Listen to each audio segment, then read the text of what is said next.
Assalamualaikum warahmatullahi wabarakatuh. Alhamdulillah, kawan-kawan, sampai jumpa kembali dalam channel Jalan Buku. Pada kesempatan kali ini saya ingin melanjutkan perbincangan mengenai buku Tiada Pernah Menyerah yang ditulis oleh kawan kita Pak Syamsuddin dan Hasan M. Nur.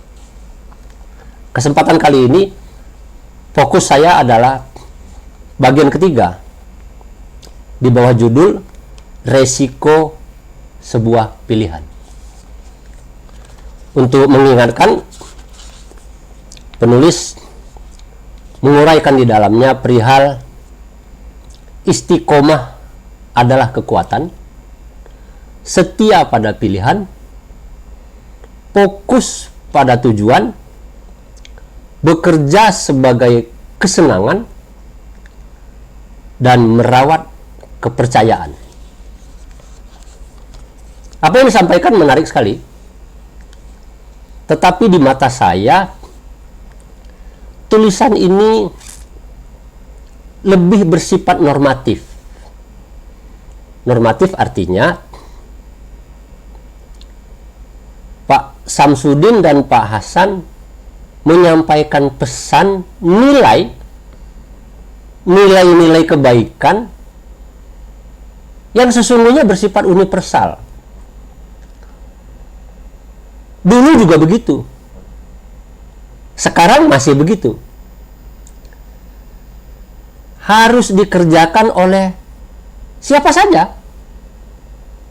Kalau Pak Sam mengerjakannya begitu, ya orang yang lain juga mestinya begitu.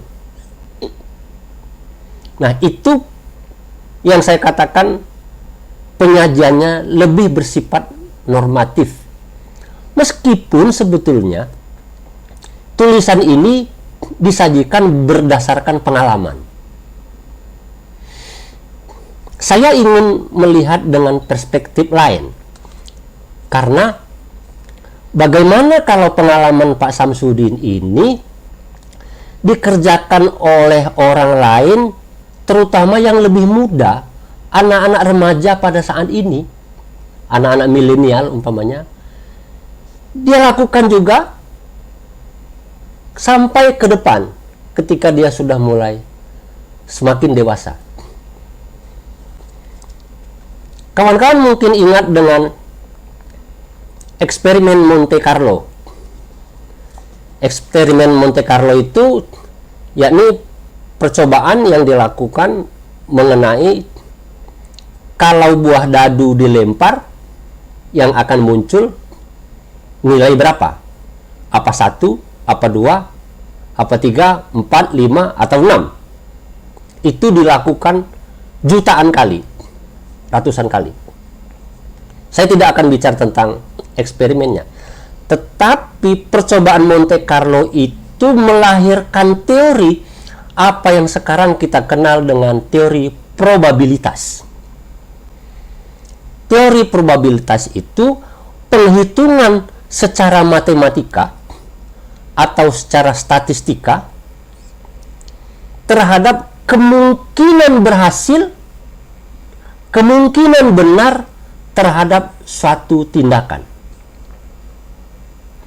Bersamaan dengan teori probabilitas itu, kita kenal apa yang disebut dengan margin error, batas kesalahannya. Batas kesalahan inilah lalu juga melahirkan apa yang kita kenal sekarang dengan batas standar deviasi. Di dalam quick count, penghitungan hasil pemilu, biasanya LSM menghitung hasil pemilu itu membuat batas error umpamanya 5%. Artinya kemungkinan salah dari apa yang dia simpulkan itu 5%. Gitu. Sebaliknya adalah diduga bahwa kesimpulan yang dia tentukan itu kebenarannya adalah 95%. teori probabilitas ini bisa kita gunakan untuk kehidupan sehari-hari. Misalnya, kalau saya ingin berbisnis umpamanya jualan beras.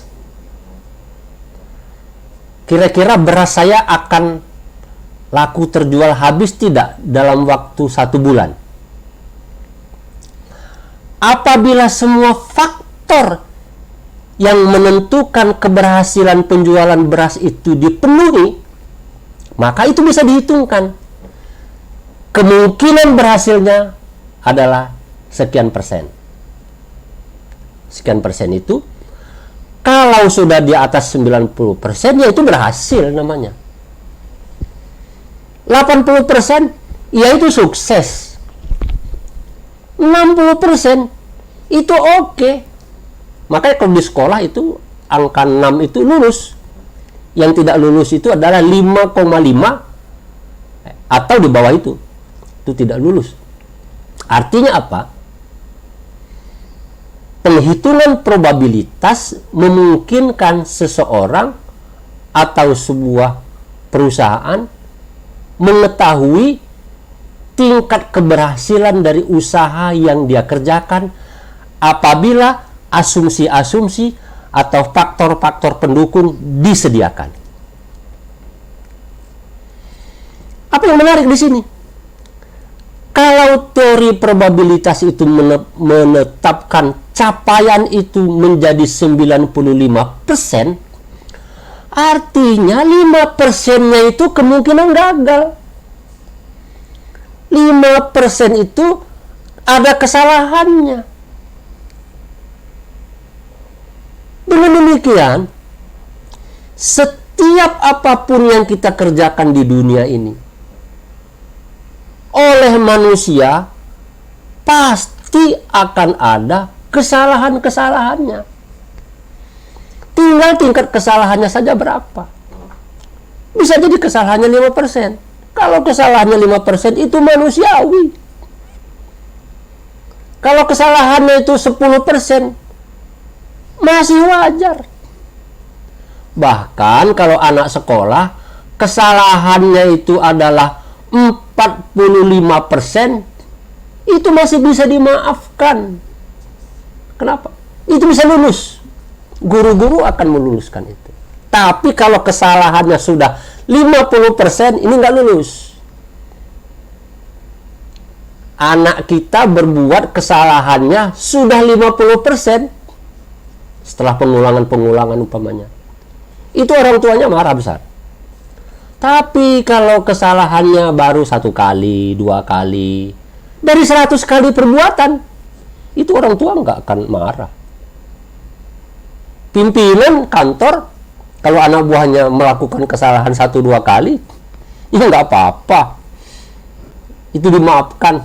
Kalau dengan perspektif agama, kesalahannya tertutupi dengan perbuatannya yang baik 90% itu. Dalam kaitan buku ini, Pak Samsudin dan Pak Hasan mengingatkan kepada kita semua, ada resiko dari sebuah pilihan. Iya pasti. Itu bisa ditunjukkan secara ilmu pengetahuan. Jadi kalau anak kita, adik kita yang ingin berjuang, ingin berusaha sesuatu, coba-coba bisnis umpamanya, penuhi saja keperluan-keperluan yang mendukung untuk suatu keberhasilan, maka jalankan. Nggak usah berpikir tentang kerugiannya, kesalahannya. Selama dia masih sebagai manusia, itu wajar, lumrah. Yang namanya manusia pasti ada kesalahan.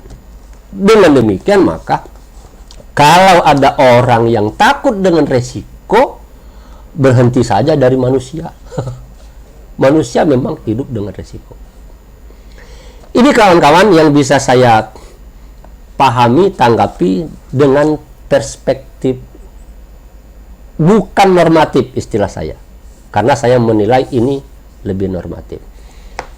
Ada perspektif lain yang lebih penting menurut saya, yakni perspektif implementatif, operasional sifatnya. Pak Samsudin begitu. Coba yang lain, bisa begitu enggak? Itu yang lebih penting. Pak Samsudin katakanlah kita nilai dia berhasil 90%. Nah, Anda kalau mengerjakannya berapa persen? Saya kalau mengerjakan hal yang sama, kira-kira berapa persen? Kalau saya 85%, berarti saya kalah sama Pak Samsudin. Tapi bisa saja seseorang melampaui batas yang bisa dicapai oleh Samsudin. Kalau Samsudin 90%, kita bisa 95%.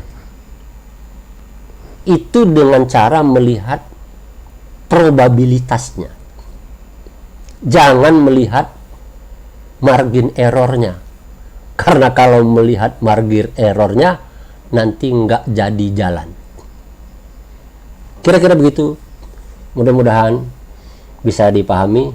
Kalau ada kebaikannya, itu yang ingin saya dapatkan. Tetapi kalau ada kesalahan, mohon maaf, silakan dibantah.